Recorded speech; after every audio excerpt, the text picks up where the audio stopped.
2026년 우리 기독교 강요 시리즈로 함께 말씀을 나누고 있습니다. 우리 지난주 첫사람 아담의 범죄가 인류의 원죄가 된 것을 우리는 함께 보았습니다. 원죄는 모든 사람에게 죄책과 이 오염이라는 결과를 가져다 주었습니다.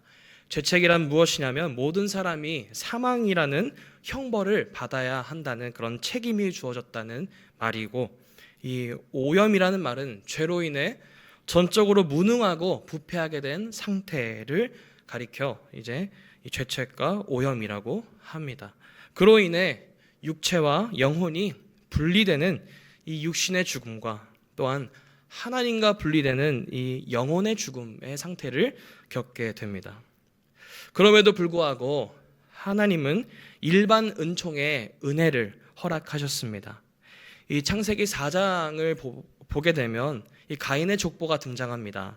가인의 자손으로부터 이 건축의 조상이 나오고 또 이 악기를 치는 자의 조상, 또한 이제 이런 쇠로 만드는 이런 기술의 조상이 나오게 된 것을 이제 보여주고 있지요. 또한 이 마태복음 5장 말씀을 보게 되면 악인과 선인 모두에게 해를 비추시고 또 비를 내리시는 것 등을 통하여 이 하나님의 창조 원리 안에서 모든 사람이 윤택한 삶을 누릴 수 있도록 하셨다는 것을 우리는 또 성경 말씀을 통하여 볼 수 있습니다. 그러나 일반 은총으로는 이 칼빈이 이 기독교 강요 1장에서 말한 것처럼 이 하나님을 아는 지식에 이를 수 없습니다. 이 하나님을 알기 위해서는 하나님의 특별 은총이 필요하죠.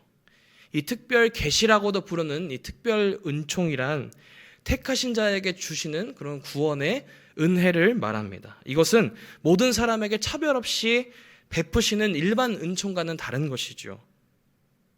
그렇다고 해서 이 일반 은총으로 하나님을 알 수 없는 것은 아닙니다. 이 일반 은총의 영역에서도, 즉 모든 사람이 하나님을 알 만한 것이 모든 사람에게 주어졌다라는 것을 오늘 말씀을 통하여 보기를 원합니다. 비록 사람은 죄로 타락하여 하나님의 형상을 잃어버렸지만 완전히 사라지지는 않았기에 사람은 본능적으로 하나님을 찾는 모습들이 있더라는 것이죠. 이를테면 사람은 누구나 영원을 사모하는 마음이 있습니다. 또한 사람은 절대자를 찾는 그런 마음 또한 있습니다. 그리고 또 한 가지, 따로 배우지 않았지만 무엇이 옳고 그른지를 알 수 있는 이 양심이 저와 여러분에게 모두 다 주어졌습니다. 이 오늘 함께 살펴볼 이 양심이라는 말은 이 컨시언스라는 말을 사용합니다. 이것은 함께 인식한다라는 그런 의미를 갖고 있지요. 모두가 옳다고 바라보거나 혹은 옳지 않다고 바라보는 공통의 시선이 바로 양심이라는 것입니다. 그래서 사람에게 양심이 있다는 것은 하나님의 존재를 증명하는 방법이기도 합니다. 양심의 기능은 무엇입니까? 죄가 무엇인지 알도록 하는 것, 또한 죄를 억제하는 역할을 합니다. 그런데 우리가 살아가는 사회를 보면 양심을 가진 사람들도 있지만 양심이 없어 보이는 사람들도 있을 것입니다. 잘못된 일을 모두가 잘못되었다 말하는데 양심의 소리를 듣지 않고 양심을 거슬러 범죄하는 사람들이 더러 있더라는 것이죠.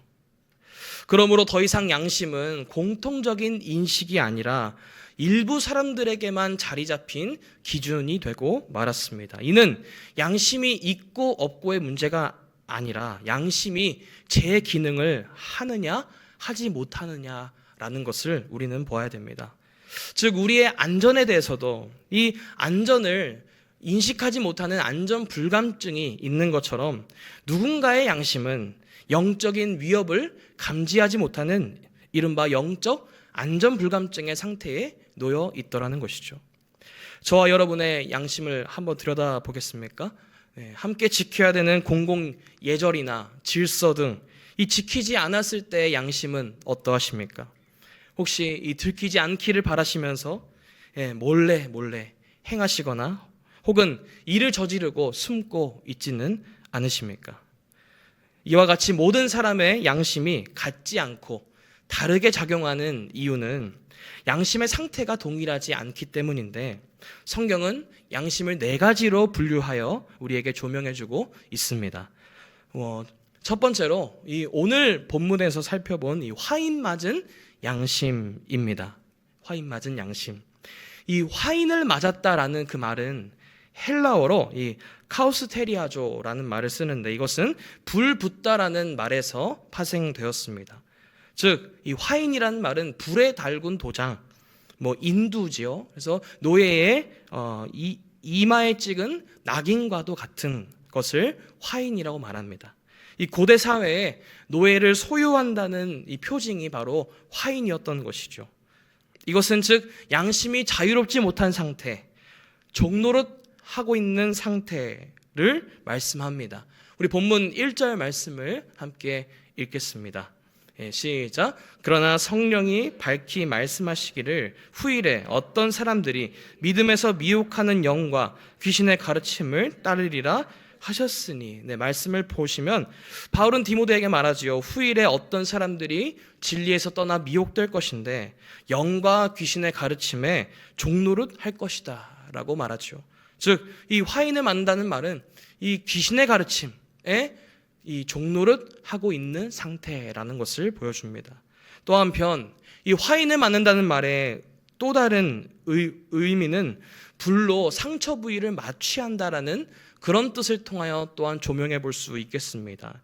즉 양심이 제 기능을 하지 못하는 상태, 양심이 반응하지 않는 상태라는 것을 말합니다. 정리해 보면 이 화인 맞은 양심이라는 말은 사단의 소유가 되어 진리가 무엇인지를 전혀 알지도 못하고 느끼지도 못하는 상태라는 것입니다.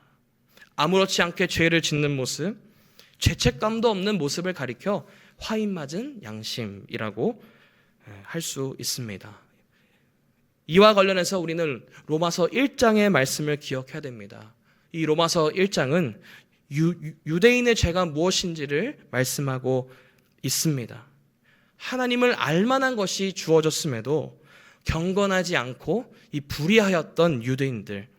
그런데 이 모든 이유를 들여다보면 무엇이 옳고 그른지를 알고 있음에도 그들의 마음에 하나님 두기를 싫어했기 때문이라고 성경은 말씀합니다. 단순히 윤리적인 측면에서 양심이 제 기능을 하지 못한다는 것이 아닌 하나님 두기를 싫어하는 상태라는 것을 우리에게 말씀합니다. 그렇다면 이 화인 맞은 양심에 대한 하나님의 징계는 무엇일까요? 다름 아닌 내버려 두신다는 것이죠. 하나님은 부끄러운 줄도 모르는 그들을 내버려 두신다라고 말씀합니다. 순리를 따르지 않고 순리를 거스르는 그들을 향하여 심판하고 형벌을 내리시는 것이 아니라 이 땅에 사는 동안 내버려 두십니다. 언제까지입니까? 하나님의 심판의 때까지 내버려 두신다. 그런 의미에서 우리의 양심이 여전히 찔린다고 한다면 그것은 감사할 일인 줄 믿습니다. 왜냐하면 죄에서 돌이킬 수 있는 그런 기회가 우리에게 주어졌기 때문이죠. 우리의 마음에 차라리 죄책감이라도 없으면 라는 마음이 있으실지도 모르겠습니다. 아닙니다. 죄책감이 없으면 우리 죄를 회개할 수 없습니다. 회개하지 않는다면 우리 죄는 하나님의 심판대 앞에 차곡차곡 쌓여서 그대로 보응을 받게 될 것입니다. 우리의 죄는 예수님의 십자가의 피로 용서를 받았지만 죄짓기를 즐거워하는 모습이 아닌 죄를 피하여 피 흘리기까지 우리는 죄와 싸워야 되는 그런 모습이 있어야 될 줄로 믿습니다. 첫 번째로 이 화인 맞은 양심은 죄를 알지 못하는 상태라면, 두 번째로 성경에서 보여주는 양심의 상태가 있는데 그것은 바로 이 고발하는 양심입니다. 이 고발하는 양심의 상태는 죄가 무엇인지를 알지만 이 죄가 나 자신이 아닌 상대방의 죄를 들추어내는 상태를 말합니다. 자신의 잘못은 보지 못하고 상대방의 잘못만을 드러내는 모습. 예수님이 말씀하신 것 같이 남의 티는 보는데 내 눈에 있는 들보를 바라보지 못하는 상태라고 할 수 있겠습니다. 이와 관련해서 우리는 로마서 2장 14절과 15절 말씀을 함께 읽겠습니다. 시작. 율법 없는 이방인이 본성으로 율법의 일을 행할 때에는 이 사람은 율법이 없어도 자기가 자기에게 율법이 되나니 이런 이들은 그 양심이 증거가 되어 그 생각들이 서로 혹은 고발하며 혹은 변명하여 그 마음에 새긴 율법의 행위를 나타내느니라. 아멘. 우리가 살아가는 사회를 한번 보십시오. 자신만의 옳고 그름에 대한 도덕적인 잣대를 가지고 판단하는 사람들이 얼마나 많습니까? 정죄를 일삼고 이 비난과 비판에 댓글을 달면서 정작 자신은 깨끗하다고 도덕적이라고 여기는 그런 모습들 말입니다. 결국 상대방만 바라보며 고발하는 양심은 화합이 아닌 대립과 갈등을 낳게 됩니다. 우리 로마서 2장 1절 말씀도 함께 읽겠습니다. 시작. 그러므로 남을 판단하는 사람아, 누구를 막론하고 내가 핑계하지 못할 것은 남을 판단하는 것으로 내가 너를 정죄함이니 판단하는 내가 같은 일을 행함이니라. 이렇게 말씀하죠. 이러한 이 고발하는 양심도 결국은 제 기능을 하지 못하는 양심의 상태라고 할 수 있겠습니다. 화인맞은 양심 또한 고발하는 양심은 결국 인간의 죄로 얼룩진 양심의 모습이었습니다. 죄로 얼룩진 양심은 스스로 변화시킬 수 없습니다. 죄로 얼룩진 양심은 변화받아야 됩니다. 우리의 스승 되시는 성령께서 특별한 조명으로 양심을 비추어 주셔야만 됩니다. 이것이 바로 성경에서 말씀하는 세 번째 양심의 상태, 바로 이 깨어난 양심이라는 것을 우리는 보기를 원합니다. 고린도후서 4장 6절 말씀을 우리 함께 읽겠습니다. 시작. 어두운 데에 빛이라 말씀하셨던 그 하나님께서 예수 그리스도의 얼굴에 있는 하나님의 영광을 아는 빛을 우리 마음에 비추셨느니라.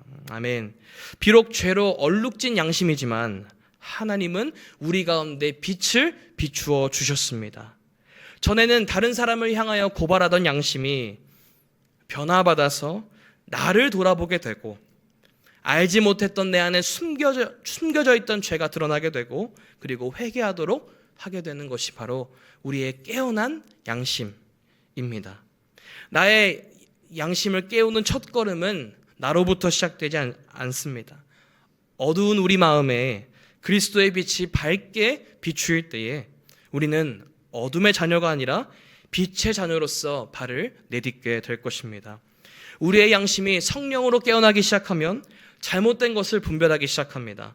그리고 하나님이 원하시는 것을 분별하게 됩니다. 하나님이 우리에게 주신 자유를 악이 아니라 선을 행하는 것으로 우리는 사용하기 시작합니다.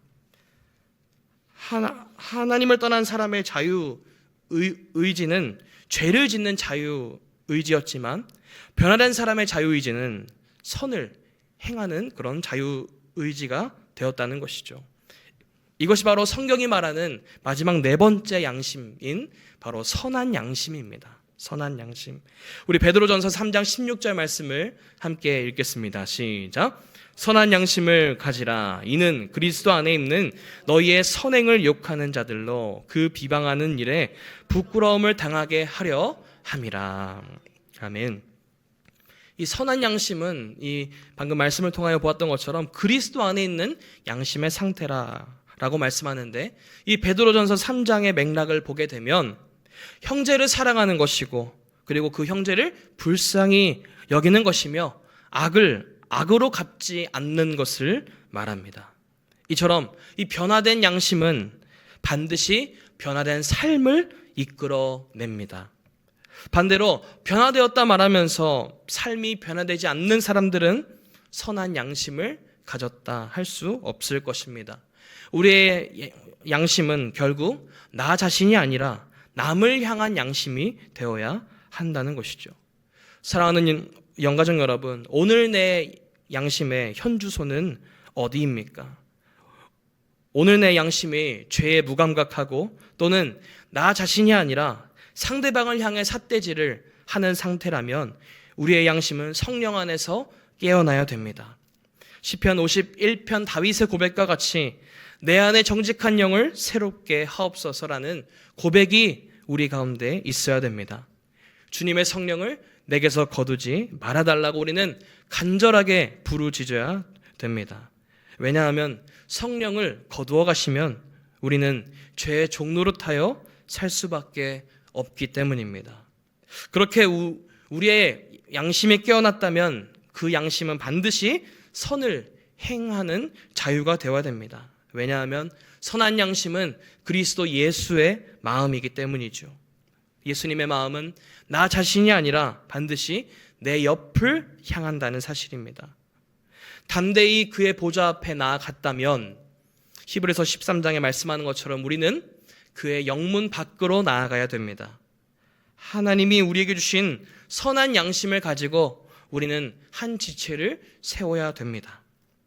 이 칼빈은 이 기독교 강요 2권 3장 12절에서 선행에 대하여 이렇게 말했는데요.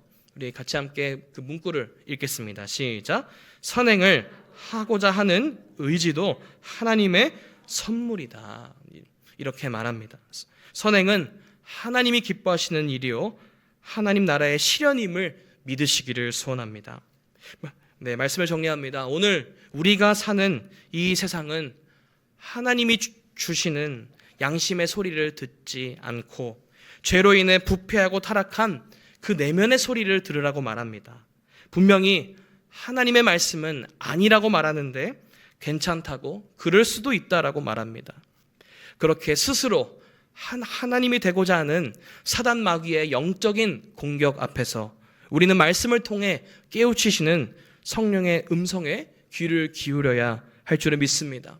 세대를 본받지 않고 하나님의 선하시고 기뻐하시고 온전하신 뜻을 분별하여 우리의 몸을 날마다 하나님이 기뻐하시는 제물로 드리는 그러한 영적 예배가 이어지시는 저와 모든 우리 사랑하는 영가족들 되시기를 주님의 이름으로 축복합니다.